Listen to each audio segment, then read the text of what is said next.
លំហាត់សម្រួលកន្សោម A ស្មើជាមួយនឹងរឹសការ៉េនៃ7ដក2ឬ10បាទនេះគឺជារ៉ាឌីកាល់2ជាន់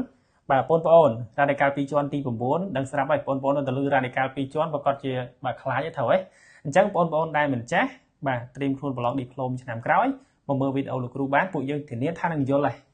ចាប់ផ្ដើមអញ្ចឹងមើលណាបាទ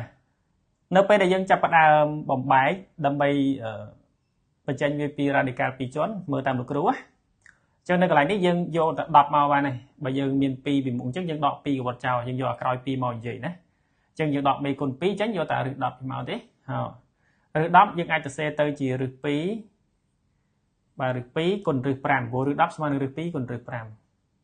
ចឹងបើក្នុងករណីលេខផ្សេងពួកយើងរើសមកប៉ុន្តែក្រោយពេលដែលពួកយើងរើសហើយណាពួកយើងរើសហើយបន្តមកតើយើងយកអានេះលើកជាការ៉េអញ្ចឹងតើវាលើកជាការ៉េហើយតើវាស្មើនឹង7វិញអត់បាទ7វិញអត់ណាអញ្ចឹងគ្រូយករឹស5ដាក់មុខចុះរឹស5លើកជាការ៉េបាទបូកជាមួយនឹងរឹស2លើកជាការ៉េអញ្ចឹងបើយើងគិតទៅអានេះរឹស5លើកជាការ៉េវាស្មើ5ត្រូវហើយបាទរឹស2លើកជាការ៉េវាស្មើ2អញ្ចឹងបូកគ្នាទៅវាស្មើនឹង5 2អញ្ចឹងបើសិនជាស្មើបែបនេះ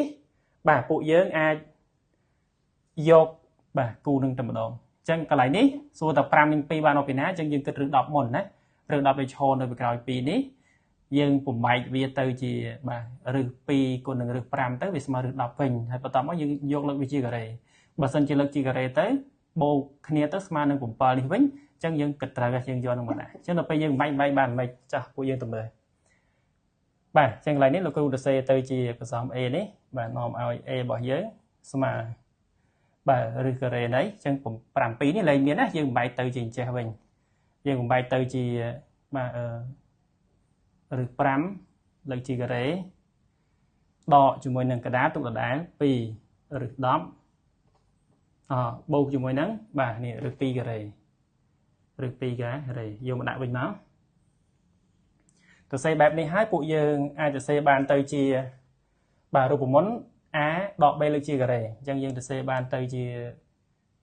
ប្រព័ន្ធនេះទាំងអស់នេះយើងទៅសេបានទៅជារឹស5មកមុខនេះដករឹស2ឲ្យក្រោយនេះ